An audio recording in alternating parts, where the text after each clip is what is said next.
God bless you, go for it. And if you just want to sit back and just soak it in, then go for it. And that's how some people learn as well. What I'm doing right now through Adobe Connect is projecting a PowerPoint. My PowerPoints are usually 5 or 6 slides, no more. This one's actually just one slide. I'm going to stop sharing the PowerPoint and I'm going to share my screen with you. So I'm going to need you to let me know through the chat box if you can see my screen. Just give me a yes in the chat box. All right. Now, has anyone used this little tool here called Symbaloo? You're probably looking at my screen going, holy smokes, look at that. It's colorful. It looks kind of funky. What's that all about? That's part of the course as well. This little tool we discovered 3 years ago, and this website is really a website that houses all of my favorite links that I use professionally every single day. I can log in from any computer and access all my favorite links. But for now, as with all the tutorials that I do, I always start by going to Google. Um, so I'm going to start off using the world's most powerful search. And the fastest way to find the Ontario Educational Resource Bank is to type in OERB. Okay. And if you can see that, it's the #1 hit right now. The formal link is resources.elearningontario.ca. The only other OERB in the world is, I think, the Oklahoma Energy Resource Board or something like that. Well, don't go there. Now, what is the OERB? For those of us that have been teaching for 10 years or more, it replaced something called the OCUP, which was the Ontario Curriculum Unit Planner.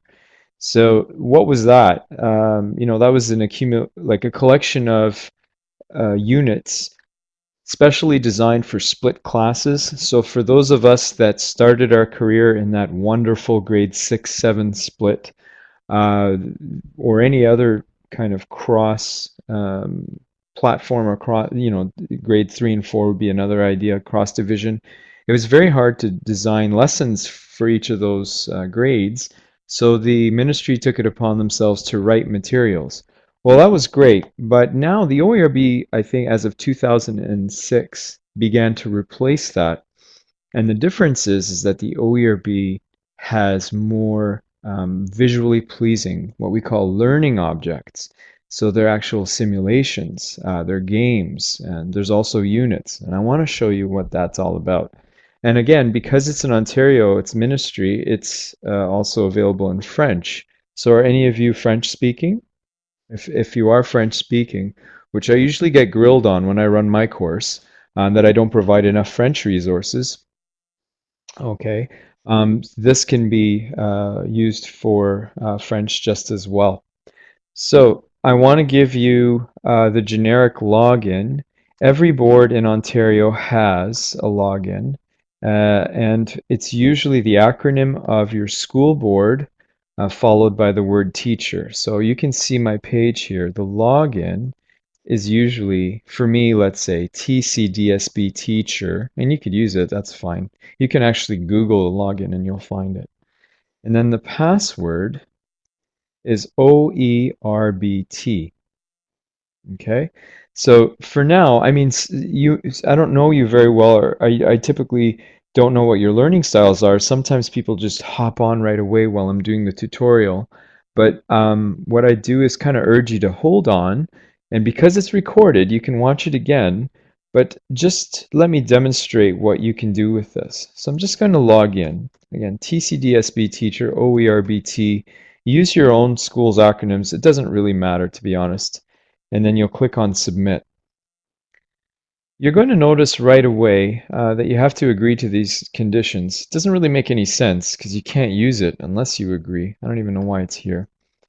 What you'll notice is that the courses that we're all running with in OECTA are based on desire to learn.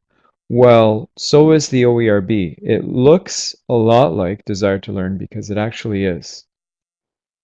So let me show you briefly what you can do with the OERB, especially for special ed. It's just incredible.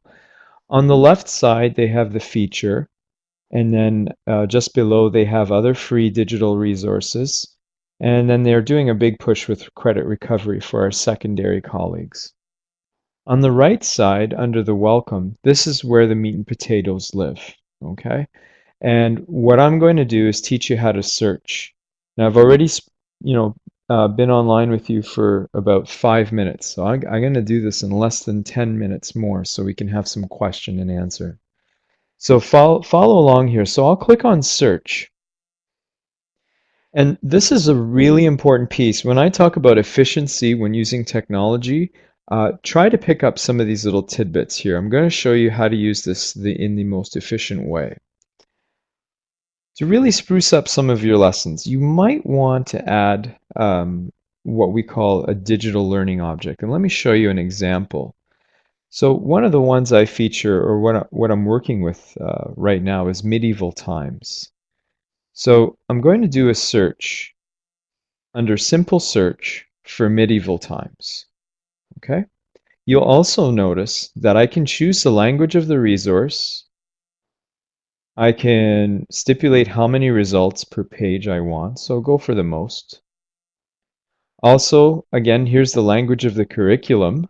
So the language of the resource, the language of the curriculum, and then for the database, you have the OERB, which is what we're in, and then you have something called Learn 360. And for those of you that are not aware, Learn 360 is a library of video. It's a video library available to every teacher in Ontario for free. And it's loaded. If you're ever wondering where Bill Nye the Science Guy went, it's there. National Geographic, it's there. Discovery. They even have full feature films. Yes, thank you, Carrie. And it's if YouTube was like the ocean, right? There are places in YouTube you wouldn't put your toe in, right? And YouTube is great, but there are places in that ocean you wouldn't even set foot in. But Learn 360 is more like a swimming pool. It's crisp, it's clean, it's been vetted, it's connected to the curriculum standards. It's a really rich library, and perhaps Carrie could run the next workshop on that for us. And then for those of us that want to distinguish between the public and the Catholic offerings, they have, of course, you can make that distinction right here. So that's pretty cool, right? So we can talk to Annie about giving us a break on our homework if we host one of these sessions. Hey, Annie, what do you think of that? So anyway, keep it simple. I'm going to show you the other searches, but I want to show you what we have available once we hit simple search. I use a very generic term. You know what? I want to cast a big net, and then after I cast the big net, I'll trim down what I catch. So let me show you what I mean. I'll click simple search, and I got 23 results, which is actually really good. It's excellent. So as a teacher, I'm thinking 23 results. Okay, I can handle that. But as a teacher of the 21st century, I'm not interested so much in flat worksheets maybe anymore. Maybe I want to look at differentiating for my kids, especially those students that have special needs. They're visual learners. And I contend that it really doesn't matter if you have an IEP or not. And I'm sure we all agree. We have to diversify the way we deliver content. So if you look on the left side here, we have something called filters. This is going to make life so easy. And I'm going to give you the key that I use when I use the OERB. I add a very particular filter to keep it engaging. And that filter is called Flash. So I hope you can see this. I'm going to click on the word Flash under File Format. Okay? Notice that under the Flash, if I scroll down, there's also resource type, so computer activity, video clip, modular unit. You even have filters that distinguish learning styles. Okay, so look, they've all been tagged with whatever learning style, and even a teacher-learner strategy. All these filters were built in and designed to make search more efficient. And the teachers that use it spend no more than 20 minutes lurking through the OERB and finding what they want. And those that don't are often frustrated.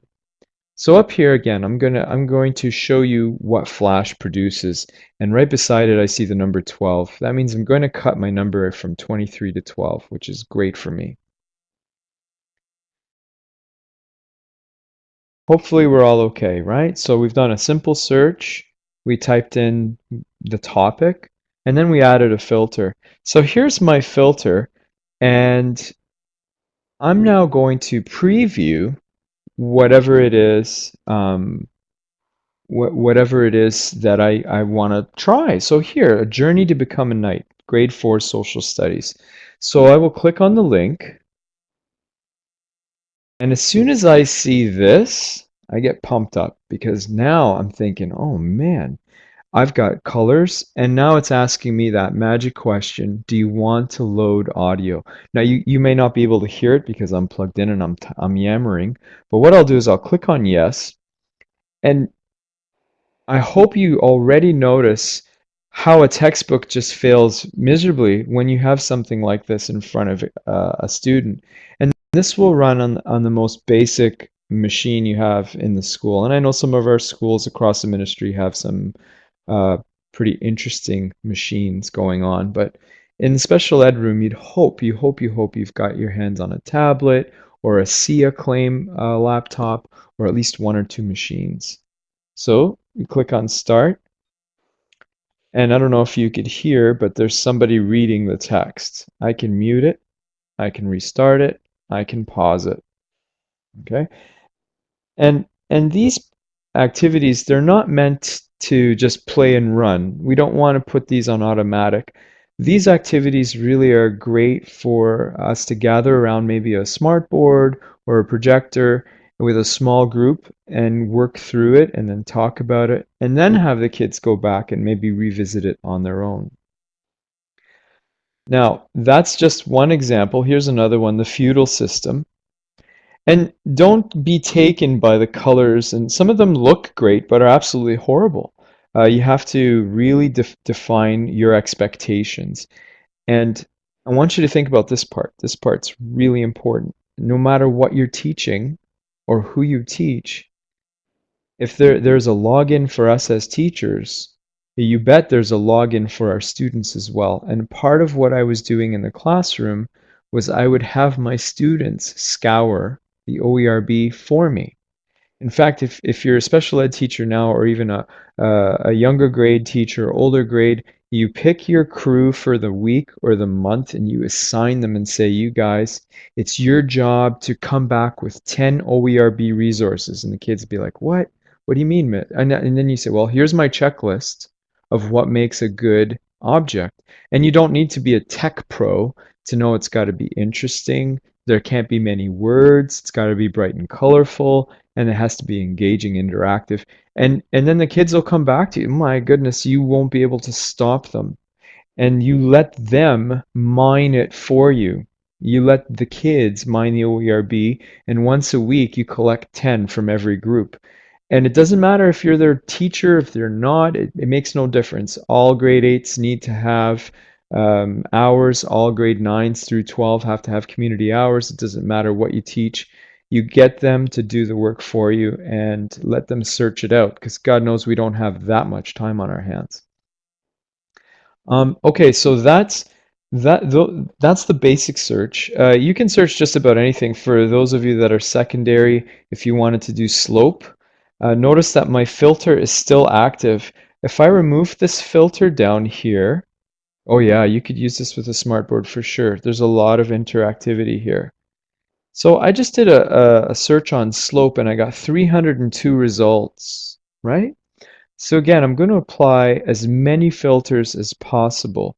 Look, I've been doing this for years, so there's a tendency for you to look at what I'm doing here. I'm getting 100% hit every single time. You're not going to. I want to give you a forewarning. It's okay for the first time to use the OERB to feel a little frustrated that you're not finding everything, because it comes with practice. You feel a knack for it. So again, 302 results on slope. everybody's favorite math topic. So I'll click on Flash. That filter brings it down to 97. And you know what? I only want maybe computer activity. Now I'm down to 32. And I haven't spent more than 30 seconds yet. Maybe I want visual spatial. Do you see the filters here? If teachers don't know, if we as professionals don't know how to use the filters, there's no point to using the OERB. There's just too many. There are almost 30,000 resources to sift through. So now I have 12 results, and what I'll do is I'll click on the link to preview it. And look at what I have in front of me here. I have, choose a car to start I mean, I wish I had this when I was taking math in high school. There's a lot of opportunity for kids to learn independently. And then there's nothing to stop you from, let's say this is a fantastic site. Here's what you do. I don't know if you can see this. I hope you can. I'm going to highlight the title and the resource ID and the description, and then I'm going to copy it. I'm going to pop into my Word document, and I'm going to give it a title, Slope Resources, and then I'm going to paste it. There's unfortunately, you can't create a link, like a quick bookmark or a favorite to the OERB because it's behind a lot of security. But I find that this is the best way to start logging all of the resources. And if you, let's say, working with special needs kids or any child who has journals or agendas, this is where you pop this information in the back and share with mom and dad and say, okay, listen, this week we're working on this topic. Feel free to hop into the OERB. Here's the login that we use at our board.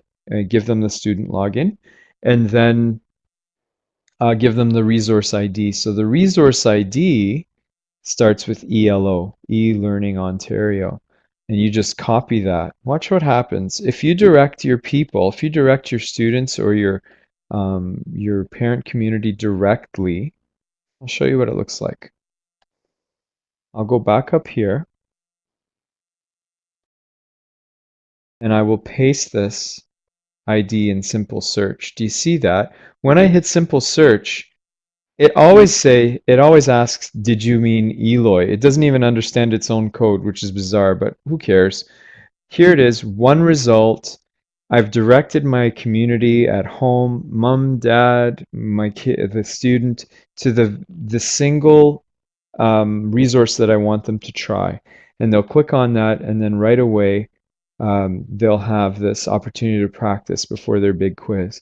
Now listen, pedagogically, a lot of teachers in the ministry are not entirely on board with the OERB. The OERB does not profess to be the pedagogical answer, but you find me a textbook that is. Honest to goodness, this is just a different way of presenting the same boring content, and sometimes adding a splash of color, a very heartfelt voice, and an opportunity to engage makes all the difference in the world. That's the first thing. The second thing is let the kids work on this on their own time, at their own pace. Put them in control. Okay, so it's 7:23. I'm almost out of time. Believe you me, I'm not in a rush. I want to show you how to browse by curriculum. So the simple search, in my opinion, is the fastest, most efficient way to use it. But sometimes you need to do a little bit of exploratory surgery. You have no idea what's out there, right? So you click on the tab Browse by Curriculum. And if you look across the top again, it's pretty much the same options. So language of the resource, results per page, etc., blah, blah, blah. That's great. Now here's where it gets, yes, I agree. I mean, textbooks are outdated as soon as they're printed, right? But that's okay. I mean, everything has a purpose. So here, let's choose a grade. So somebody type in a grade and hit enter as fast as you can, and I'll pick that grade. Woohoo, grade 1. All right. So I've chosen grade 1. Sorry, Isabella. So we have grade 1. And Now I will choose the subject. So I click on the subject and let's do, math.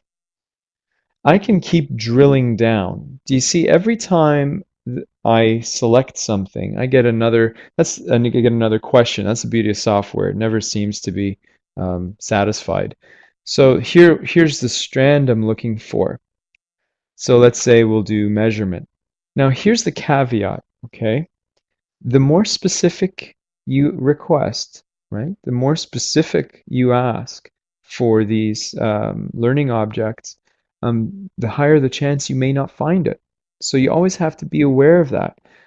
I could drill right down to compare, describe, and order objects. Okay, so I'm going to take a chance that there are objects specifically for this expectation. And I'll click Browse by Expectation. I'll cross my fingers and I got 5 results. So I have 5 results, and now I'm going to pop over to my filter. And that's my bias, guys, because I am a resource for 21C. I'm actually the lead resource teacher at my board when it comes to 21st century learning. And my bias is I always lean towards engagement. So that's why I get really passionate about this. So I click on Flash. It doesn't matter, right? Because there were 5 objects to begin with. So let's see what fun with measurement looks like. I'll click on that and I'm hoping for audio. And there it is. It's loading some audio. It even says, don't forget, you need speakers and headphones. And then while that loads, if you have any questions, go ahead and pop them up in the chat box. And we'll just wait for this to load.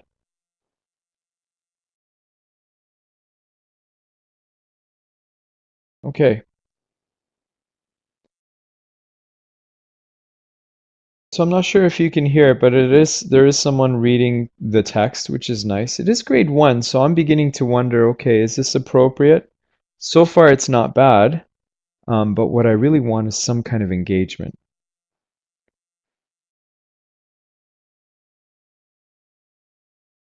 Okay. Anyway, so that's how I can do that search. What I wanted to show you the last little bit about this type of, if you're going to search by curriculum, um, let's go to grade 6 this time. And I can choose my subject. Let's say I'll choose the subject as social studies. I can abandon the search at any time by clicking here, browse by subject. I chose not to select one of the strands here. What I did was I abandoned, so I said I definitely want social studies. Okay, for sure I want to do Canada's links to the world, but I'm not going to click on the expectations. I'm just going to click on browse by strand. I want to throw a big net into this pond and see what I can catch. So here I have 27 results. Now, I would be remiss if I didn't mention that there are full units that sit in here with quizzes, with worksheets, so there's nothing wrong with that. And it's there, it's available. And teachers are funny creatures because the first thing we say is don't reinvent the wheel when we have a new student teacher with us or even a first year teacher that we're mentoring. And if you're first year, I'm sure you've heard this, or second year, oh, don't reinvent the wheel. First thing we do is reinvent the wheel. I just don't understand why we do that. So here I'm giving you a little gift. If you find an entire course or an entire unit, grab it, try it, see if it fits your style. And if it doesn't fit your style, make it work, change it around. So look at my resource type here. My resource filter, I have 6 modules already done. And look, they're all PDFs. This one's really rich with the French, but here, grade 6 English language, what's your story? And this is, so this is an entire unit. It's 39 pages long, so have fun with that. But look at what's in here. There's a reading assessment, literary elements, character, setting, point of view. So anyway, that's what's there for you. I tell all of the teachers that I work with, I'm pretty straight with them when it comes to time. If you spend 2 hours accumulative on the OERB, You'll be rocking good with it. It will be so easy to use. And you can consider this seminar your first half hour because you got one-on-one, so to speak, with me. If you go on and do your own thing and spend another hour and a half on it, you'll be gold.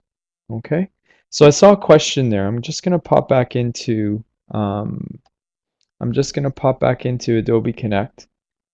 So because we okay, yes, creativity, and this is not to downplay teachers' strengths. This is to say there are efficiencies that we should take advantage of as teachers because life is only getting faster, and the kids need this. The kids need to be engaged.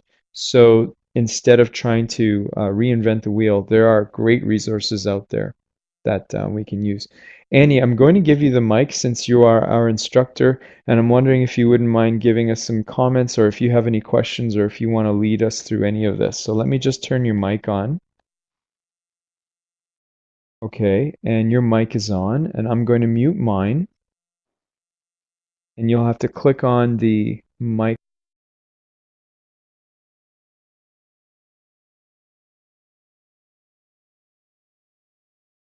Does that work? Can you hear me? Type yes. Type yes if you can hear me, Anthony. Yes, okay, great. Hi, everybody. First, thank you, Anthony, for sharing that resource. It's fairly new to me, and I definitely remember all the curriculum planners, seeing I'm in a smaller school community and have had a few split grades, and never really found that resource very useful. So thank you to this. I presently have a candidate teacher with me, and that has been one of her goals, as it's one of our school improvement goals is to use technology with math. So I definitely see, is there a video of the hosts? You don't want to see my hair right now. um, but anyway, I have a student candidate right now, and that has been one of our goals, is working with our school improvement plan and using technology to support our math program and using technology. So even just in our conversations recently this week, I know for sure that she does not have an understanding or an awareness of this resource, and which is interesting as this is her final placement as a teacher candidate. So I think it's a fantastic resource, and I think from the comments that I've seen in the chat that most of you agree. And you know, when there's so much online, it's nice to know that we can filter and find things